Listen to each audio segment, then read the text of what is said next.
The Marketing Society has one really simple goal, and that is to inspire you to be that just little bit braver, to step outside your comfort zone and think about what are the one or two things you're going to do that is going to make a difference to your business and your people.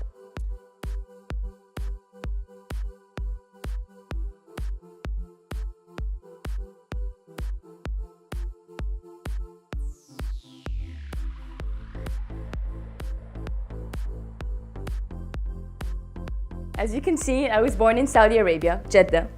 We don't really have mountains there. But growing up, I was always very rebellious and very fearless in being who I am. And as I grew, so did the walls my gender imposed on me. It stopped being cute that I was very rebellious. It stopped being cute that I was not the typical girl. So I tried to stay inside the box of the typical Saudi lifestyle, perfect Saudi girl, Saudi lifestyle. I tried to stay inside the box for as long as I could, but my love of adventure far exceeded my fear of rejection. It started with a very simple thing, with the word no. Just no. Such a small two-letter word that has the power to enrage the spirit and fuel the soul. A few days after the US election, Donald Trump started tweeting about the media and in particular about the New York Times. Now this is kind of, this is not normal. In so many ways, ladies and gentlemen. It's not normal for a president-elect to start individually targeting news organizations. What's the right response when the president-elect essentially tweets a stream of completely false statements about your company? And actually, it's a pretty obvious answer. I don't know quite why I took a conference call, which is you tweet back. This is the moment of publication of the Harvey Weinstein story. The story on the right. So that group of people huddled there with their backs to us are the group of investigative reporters. And that's the moment they press the button.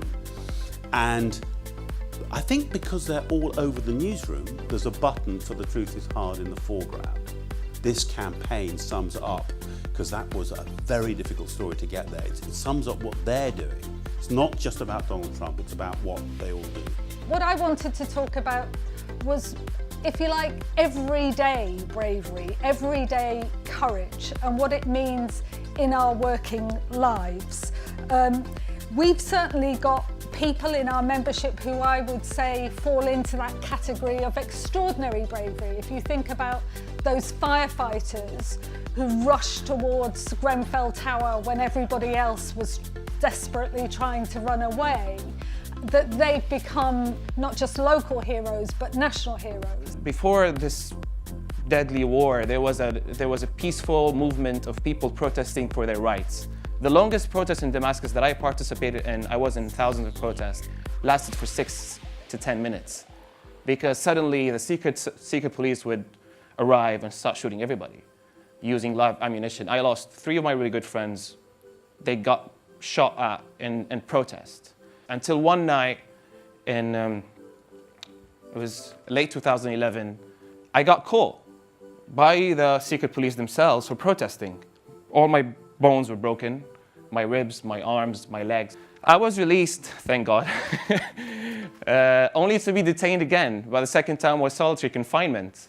You can't tell day from night. Blood splattered all over the walls, people scribbled. 1994, 1995, 1996, 1997. So this person was there for 4 years. But at that point, I fled. I'm always shocked as an entrepreneur of how much our time, effort, energy goes towards what we know. Knowing that everything in the next 2 years, we are doubling the entire humanity's knowledge. Think about it this way, in 4 years' time, 75%, 5 years' time, 75% of everything we know, we discovered in the next 5 years. And then ask yourselves as leaders, how much of our time do we spend on that 75% versus the 25% we already know? Usually I like to surf with my heart. I just follow my heart and just enjoy the ride. But there was the cliff and all these chops, and if you fall, you're in a really bad spot. I was just focusing on, and I really like staying in the moment, but it kind of contradicts yourself when you say that, because you're trying to get over there, so you're here, but you're working on getting over there. And I remember all I wanted to do was get inside the wave, in the barrel. Brave took us into a whole territory that this society has never been in before. We've had, an amazing year talking about taboo subjects like failure, like bad leaders, like mental health. And, we're not doing that, being brave for the sake of being brave. We're doing that because we think if you can take on those topics and bring your whole authentic self to work, you'll be a better leader. So let's accept that that voice in our head is there and you have to overcome it. And the Facebook phrase, which I like a lot, is, what would you do if you weren't afraid? I will explain to you, I'm a stand-up comedian, so I think, bravery, people often say to me, what you do is very brave, and I say yes it is, very brave, because I think you haven't really felt bravery until you have been at a comedy club which is full of hen and stag nights. I don't know if you've been to a comedy club lately, but it is largely about getting the comedy done before the hen nights go wrong. I'm a woman, as you may have noticed. I'm very proud to be a woman. I'm a feminist, proud to call myself one, but there is a truth about women that hen nights illustrate, which is that when women drink, it's fine until it's really not fine. And the transition between those two states can happen quite quickly, I found. Like, you go into a comedy club and there's a hen night in and they look amazing, little blonde things in tiny dresses, and you're like, well done girls, you look fantastic. And then you look back just seconds later and it's like there's been some kind of Barbie Armageddon.